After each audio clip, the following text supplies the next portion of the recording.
Over the weekend, Elon Musk made several posts about Tesla's full self-driving, and he provided new information about which app you will use to control Tesla's humanoid bot Optimus. For full self-driving, Elon confirmed that FSD will soon be allowed to reverse the car, and that soon it will transform from useful to essential. An analysis of the software code for FSD version 4.41 has revealed several juicy details. Looks like there will be a discount for Tesla's insurance if you drive using FSD, and even more exciting, looks like a new UI interface will appear when you arrive at a destination. For example, the new Tesla Diner, a restaurant in LA that Tesla's about to open. Imagine how new screens in a Tesla app could appear as you reach a destination, like different restaurants, for example. For Optimus, Elon replied to a post that was saying how X will soon become the everything app, saying that X will even do your laundry when Optimus is available. Sounds like X might be what users will use to control the bot.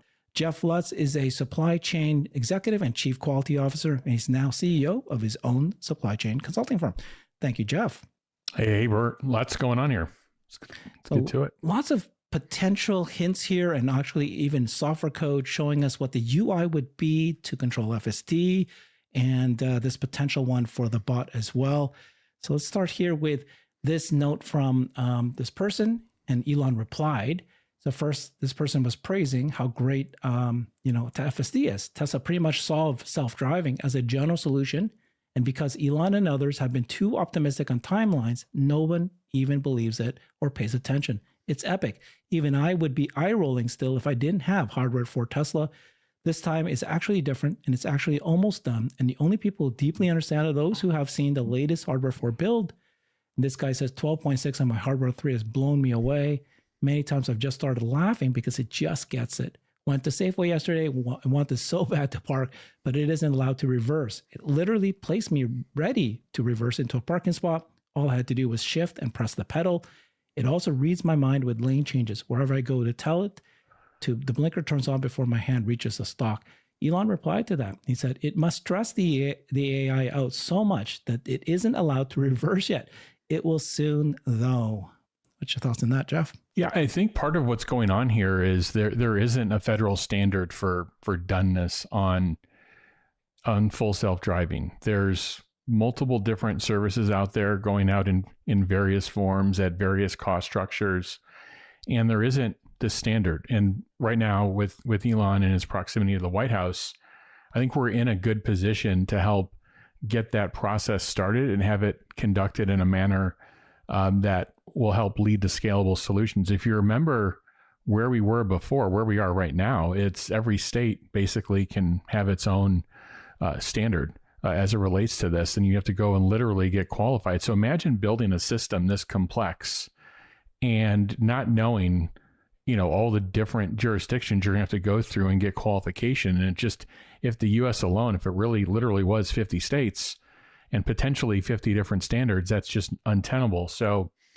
that's where we need to get to. This is until we get to that point and we have that as a barometer, and we also have the measurement system, like how is this actually going to get measured? You're going to get people on from both sides of the spectrum that are overly bullish and people that are overly bearish, and kind of trying to look at it a little bit too simple, maybe a little bit too one-dimensionally in terms of, well, they have a solution and they don't, or they're they're on taking rides every day and they're not.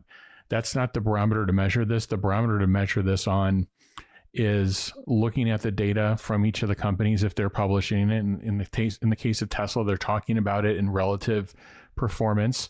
The other way to do it is to understand scaling laws and how those work, and quite frankly, to drive the release yourself. Even if you don't own the vehicle, if you're advising people, if you're advising people investing, if you're advising people on technology, and you're in this space, I would say it behooves you to go to a Tesla location and at least spend a good period of time test driving it and understanding it. So yeah, until we get to that federal regulatory framework, I think you're going to have so many people, and access is endless in terms of the number of people, and you're just going to have so many people looking at it from so many different lenses. And I've conducted these kinds of trials before at scale, and what I would tell you is there are biases. There are implicit biases coming into the trial. There are biases from staying in a trial for multiple periods of time. And then there's biases from not actually understanding what goodness or doneness looks like. So I think that's what we need to get to. But it's unmistakable to say that Tesla has made significant relative performance improvement. I think there are data points now showing that they are getting that 10x and 100x and 1000x improvements over the last year.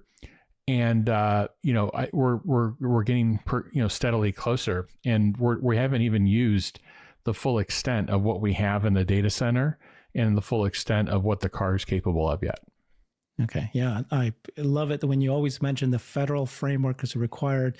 That's the only way you can really compare all of these, autonomous vehicles solutions out there. But as we look at Tesla's own solution, one way is just look at features, whether or not these features are coming. And Elon confirmed that reverse is coming. So, these are the final stages. Once you see the feature complete, then we can really focus much more on disengagement rate. I just liked also the way he said that he makes it look like that the AI is a living being, right? This AI must be so stressed that it isn't allowed to reverse yet, but it will soon. It is, by the way, it is working in hardware 4. So in hardware 4, it does reverse. So this is a hardware 3 thing. Yeah. And then Steve Mark Ryan posted this. He said, Tesla FSD will soon transform from useful to essential. Right now, it's kind of useful. Eventually, it'll be essential. And Elon replied to him saying, yes, that is going to happen. Yeah. What are your interpretation of those? I see this from a couple of angles. One is just the adoption rate is going to go up based on how well it performs. I mean, right now, it's so good. 13.2.4, I think you're 13.4, whatever the latest versions are. It is really good. I go from my relative barometer of version 11 over a year ago to where we are today, and I'd use it from 30% of the time back then to now.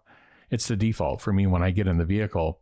But this useful to essential, I think it comes in 2 forms. One is the safety piece of it. I think if this gets superhuman in terms of its capability in not making errors. Remember, there is a distribution of human beings in terms of their eyesight, their response, their reflexes. If they're under the influence of, any kind of chemicals or alcohol or whatever, there's all these different, if they're tired, if they're distracted driving, all of those things, the great equalizer is FSD. So as that improves and it becomes equivalent to a human, we already know it's safer than a human, but when it actually becomes critical or equivalent and better than a human in terms of any kind of intervention, now you're solving the safety thing, which I would say right away makes it essential. The other piece I've touched on a bit is when Tesla is out there with driverless robotaxis at their cost structure, at their approach, which again is very low cost in the vehicle and very low cost at a system level, I think you're going to get more goods and services and people moving in Tesla robotaxis than any current model of rideshare or delivery is today. And the reason is it will blow away the cost structure of all those inherently by the approach. Remember, the hardware cost in the vehicle is very low. The vehicles would have been depreciated to some level, and the utilization rate of those vehicles are going to go up significantly. So I actually think the other part of the thesis to really think about is the safety piece alone, to me, pushes it over to essential. But then now you're gonna have things that were classically driven by humans, whether it's the last 3 miles of package delivery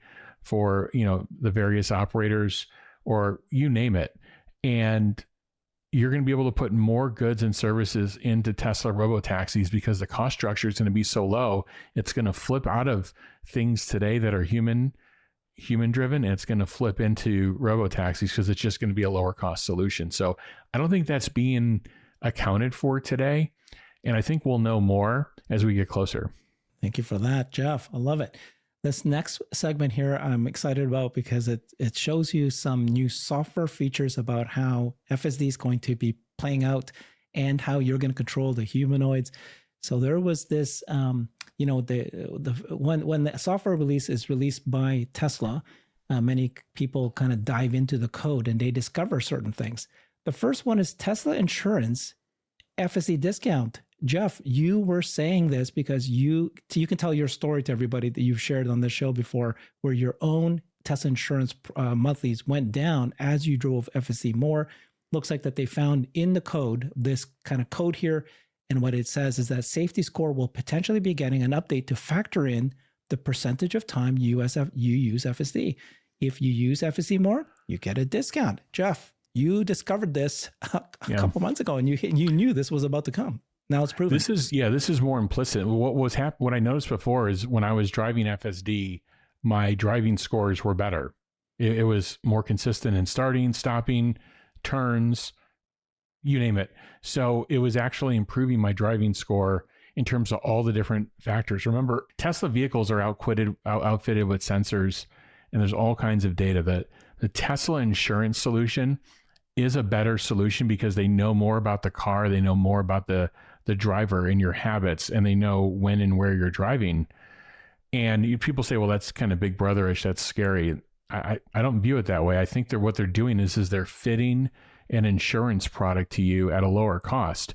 So my two Teslas, which are on the premium end, Model X, Plaid, and Cybertruck, I'm insuring them for the same cost as one vehicle I would get on the outside with using external insurance. So as my driving score is improved through using FSD, and it also looks at your mileage, and if your mileage is coming down, it also gives you a break on that too. So it's really if you're if you're using FSD and you're driving decently when you're not using FSD, it's going to credit you. It's going to say you're a better driver. It's going to lower your insurance cost.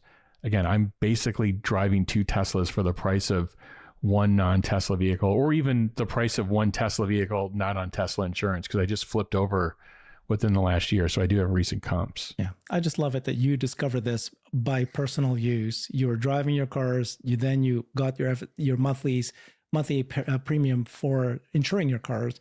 Then you started using FSD, and then you saw your premiums fall by $100 each month. It was paying for FSD. It was paying for the cost of FSD. And anyways, this will blow business models out there incredibly once they. I see it coming. They're going to be more implicitly bundled. And I think this is the next step, is what you're seeing. And as I posted this on X and talking about my insurance rates coming down, other people commented, yep, I saw the same thing. Yep, I'm seeing the same thing. We've got proof now that this is actually a thing, that they're really going to reduce your insurance if you drive FSD more. All right, this is other things that they found from the code. They found that, so we know that Tesla is building this restaurant in LA. They're calling it the LA Diner, and it's under construction. But it looks like there's code in here. It's really interesting where as you, where's it here? There will be a whole UI interface from when you're at the diner to order food and perform other services right from the Tesla app. So as you get closer to the diner, this UI pops up into the Tesla app that lets you order food. So Jeff, I mean, I know this sounds silly, but I mean, let's carry this forward. Isn't this a very big feature? Because then can you not see that as you drive your car, as you go from business to business, from restaurant to restaurant, a UI pops up. It's because it's a robo-taxi. I think this could be something pretty interesting. Yeah, and I brought this up in Cyber Bulls as well. A couple of people commented on it, which would be as one of the business models that could be coming to Tesla with the robo-taxi network is location-based and preference-based awareness and serving ads based on that. So if you let Grok listen to you in the vehicle, if you, just like you let your smartphone today, most of you, if not all of you, have your microphones on your smartphone. It's the case. There's nothing I can tell you about it, and that, so your phone is picking up preferences. Various apps are picking that up. And then, but the vehicle is going to have location awareness like a phone would have, and but the vehicle is going to be able to take you places, and then those places could also pass tokens, to the vehicle and serve ads. So I think there's a number of different options here. This could be, there could be a business here relating to ads. It's so ironic. For years, everybody's talked about, why isn't Tesla paying for ads and advertising? And that's a debate we can have at another time. But the reverse may happen if Teslas are the way that are getting a lot of people from point A to point B. Why not serve ads? So in this case with the diner, it's a, it could be a prototype of something, bigger that could happen in the future. Every time we see the code in the Tesla app, it shows you some more things that can happen. And many of these things you see, you can push it forward and realize that it's related to robotaxi. Here's one. roadside live. So when you are getting roadside service, and say your tire is out, punctured, you call for roadside service, you will see a live activity. And it's going to show up. And so now you can see pick up in 3 minutes. Does not look very, very familiar to being picked up by a robo-taxi. It knows where you are. It knows you've asked for some sort of car to come to you, and that tells you exactly how far away it is. Yeah. Yeah. I mean, cool. Tesla's been building this. They've showed us prototypes of the app. They've had ample time. They've got great software capability within the company. And, a lot of people don't realize that not only is Tesla building the software that's in your vehicle that you see in the infotainment, they've obviously built the full self-driving software that stack end to end. They've built the software that they use to get the whole system engineering working in the data center. And, they also do their own software for manufacturing, the whole shop floor, everything from end to end in the manufacturing facility. So there's a huge advantage to that, which is you're not paying anybody a license, and everything is vertically integrated. So you control the destiny of it, and you're not paying some perpetual license out to someone. So it's a very software centric a company with great strength in software. Okay, so far the features we just talked about are all showing up in the Tesla app, code in the Tesla app, right? The question is, which is the app that you'll use to order robotaxi? Which is the app that you'll use to control your humanoid bots? And at the last show we did, we showed that somebody said, did you take a look at the screenshots of the robotaxi Cybercab app, the ride-hailing app? And it's very dark. It looks much more like the X app than it does the Tesla app. But we don't know yet which app they'll use. But which app will they use for you to control the humanoid bot? Well, there was this post by Mario. He said X is going to be the everything app. It's going to do anything except your laundry, right? It's going to have payments. You're going to have this access to AI. You'll do videos, job hunting. X is leveling up to be the everything app you can't live without. Elon replied to him, says, it will even do your laundry when Optimus is available. It seems when you read that, he is now saying that the X app is what you will use to control Optimus. Is that how you interpret that as well? Yeah, I mean, we could take it literally to say that. I don't know if it matters too much. I mean, I think, there could be potentially a tab in X to call a vehicle or to call your humanoid over. There could be it could be, if you give it permission, maybe it's picking up on, what you're talking about on X. Maybe you're saying you're getting hungry or whatever, or your meeting schedule. I think there's going to be some integration, just like there's integration with your car and your meeting schedule. If you allow it to give it access to your calendar, there's no reason why you wouldn't have, access be passed, between these apps. So yeah, it sounds better just to say I go to one app and I can control my vehicle. I control everything. It's not a huge deal right now that there's a Tesla app and an X app. I don't think there's a huge deal for that. So yeah, we could read into this literally that they're going to somehow merge, or you would have some sort of control through the X app. But quite frankly, to me, I think if you jump to end state, you really shouldn't have to open an app. You should really just be able to honestly, it should be voice. You should just speak out loud, and the AI should understand what you're doing. The AI should launch the app. This is the thing, by the way, I think smartphones have missed. I think real world AI is leapfrogging AI PCs and AI smartphones, because today I still have, when I power up my Android or my iPhone, I still have the same app tray I had from 6 years ago.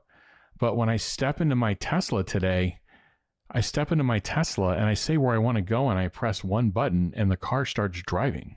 And it literally takes me from point to point. That experience should actually be in the phone, where you just speak, and it, if I say I want to book a flight, I want to find me the cheapest flight to wherever, it should go through and find the airline, find the cheapest flight, go through, ask for approval for your payment. It should do everything. But right now I still have to go hunt and peck around, go on Google, open up the United app, open up, and still do all this searching for this stuff. So the the language model AI versus the real world, the real world AI, because of Tesla, to me, has leapfrogged this, non-real world AI. And I think there's some catching up to do, but I think they will. Yeah. I think with AI agents, I think this will be the year that you start seeing that transition, but they have a lot of work to do. Okay, I love that point. That's a fantastic point. We're beyond apps, right? So yes, there will be a Tesla app, there will be an X app, there's an app that you'll use to control the bot, but it's really going to be voice control, right? So the way you convert conversations, the way you're going to control these physical AIs. And the problem is that Tesla does not have a relationship with X legally, other than the same owner, one of the same shareholder. They don't have a relationship with XAI. X and XAI have a relationship, and XAI is Grok, and it shows up in the X app, but they have to share it with us someday soon, hopefully. How does Tesla get access to Grok? And there's a promise it's coming, but we don't know that relationship. Because it's so critical. If that's your user interface, like talking to the bot in the car, Tesla's an AI company. So how did that happen? What's your thinking? No, I think they will form an agreement where XAI will sell services into Tesla. And I think there's also some value of the Tesla, infrastructure and the inference that is being run on them that could serve, some value back to XAI. So there could be some exchange in value, but I think there will be, I'm certain there'll be a business relationship established. And on the infrastructure side, what would be ideal would be to drive, on the AI training side, would be to drive some sort of agreement so you can keep utilization up across all of, the GPU usage across, all the different entities. I know that sounds great, but that's actually what you want to do. That's part of the reason there are integrators out there that are, essentially, that it just started before AI and GPUs has started, with AWS and others, cloud providers. So you go to one of these, instead of building up your own infrastructure, you go to one of these hyperscalers, and they've got plenty of capacity for you to use. And then they leverage it all together, and they drive up their utilization, reduce their cost structure. So I would hope that Elon, being the owner of the infrastructure that drives AI training for Teslas, the infrastructure that drives AI training eventually for humanoids, the infrastructure that drives the AI behind X, and the AI that drives, the AI infrastructure that drives XAI, hopefully be able to merge these forces together and drive, peak utilization across all of them. Okay. I'm looking forward to how this is all going to work out. But so far we've seen code on how we're going to, control the ride hailing, how we're going to control the bot, probably through X. It's going to be very interesting. Okay. So we've seen all these things about what Tesla's apps can do. We're getting more and more people excited about FSD and the stock. I want to see how you think the stock's going to behave. There's this one post by this guy Pura, and he said that Launchpad is ready. The bigger the base, the higher in the space. And we've talked about this already as well. The longer this, the stock has pretty well stayed flat or even fallen. And this is typical pattern. As soon as it's sitting here for so long, then it's going to skyrocket up. Any thoughts on this scenario? Yeah, I like the astrology piece in stocks. I really think you have to lead with the fundamentals and then come around on the technicals. But a lot of the technicals are, pointing to a move. I think they're looking, if Tesla can take 440, then it should be able to take 460 and then kind of go to a new all-time high. But these, there's a series of ifs and thens there. So we'll see. I think let's see how the market's responding on this first week. We're inaugurating a new president, very pro-markets president, but also, there's going to be a lot of executive orders. There's going to be a lot of things flying back and forth, and the algos are going to go crazy. They're going to catch things in headlines and potentially with tariffs and things like that. But, it was interesting that, I don't know if maybe the algos did catch this, because last week we had a couple of good days at the end of the week. But the new president-elect and President Xi of China, they said that they both made statements that they had a good, productive call. And to me, that is very important to stabilize markets. And so we'll see. But yeah, a lot of the technical indicators are pointing to a move. And then there are a lot of people that, look, quite frankly, we doubled since the last earnings report. The last earnings report was good. Obviously, Elon, White House, Trump, that is good for Tesla, again, for the three reasons: getting them close to the White House, the AI regulatory framework, the federal autonomy framework, and then the humanoid bot introduction and framework, and how would that work.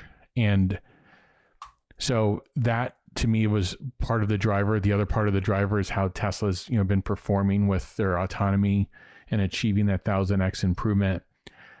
And so there's been fundamentals, and there's also been kind of this, this weight has been taken. Remember, before November 5th, Elon was being chased, left, right, and so even, a couple of days before the transfer of power, he's being sued by the SEC. So we're coming out of a regime of blocking Elon, chasing him down, trying to, prosecute him. Certainly not promoting or helping in many respects. In some respects, I would have to say there were many things in the last administration that were pro growth of clean energy, but there were many things that were really, trying to just, chase, go after, Tesla or his companies in a negative way. So I think, so why am I saying all this? I think we're right now, Tesla's in between moves of, is the rest of this move going to play out relating to robotaxis? And the question, this is what we've talked about for a couple of years. When does the market just start moving ahead and say this is going to happen? You have the government lining up, the performance of the vehicles are lining up. Like, this is now going to be more likely to happen. And then boom, give it a real, that may have been this jump we've had for robotaxi. It may not be over, but I think the next one is humanoid. And maybe we'll talk about that next. But that's the next thing that could get front run, which is, I think people were surprised that Tesla could produce up to 10,000 humanoids and have them in Tesla factories this year. This is 2025. It's this year. So I would say this year. Everybody's used to talk about 2026, and yes, there will be more product out in scale, no question about it. But the markets are going to front run it as soon as there's more and more confidence in autonomy, as soon as there's more and more confidence in humanoid, which quite frankly, I don't think is getting its billing right now on the stock. But I think we could be on the precipice of that wave as well.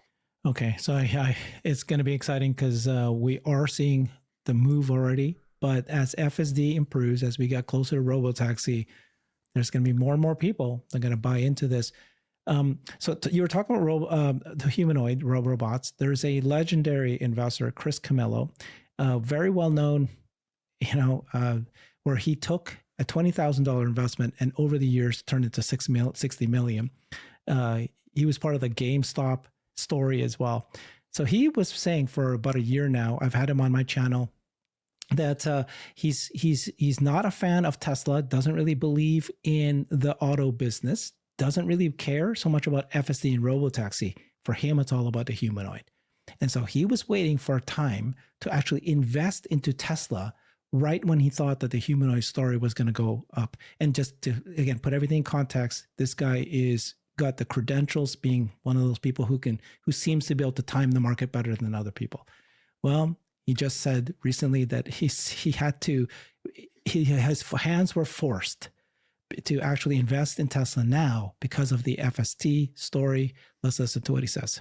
The FSD thing, kind of interesting to me, yes. I think it's more interesting to other Tesla investors, and that's why I'm having to put on some of my Tesla trade, because I'm worried about all these other Tesla investors that have been thinking about FSD for 12 years, and institutional Wall Street that has been kind of thinking about it for 12 years, all coming together now and saying, you know what, we kind of need to put that trade on. We kind of need to pull forward that revenue now because V13 is showing us that we're closer than we thought we were. That's what this trade is all about. And it's a trade I don't want to make. Like, I don't want to be part of it, but I'm forced to be part of it. I like the way I told you earlier, he didn't really care about this, but he's realized that, okay, I have to, because all these other people are realizing FSD is a real thing and they're starting to invest. Yeah. And he said put some of it on. So he's not even fully invested yet. But yeah, this is what you're going to see as people.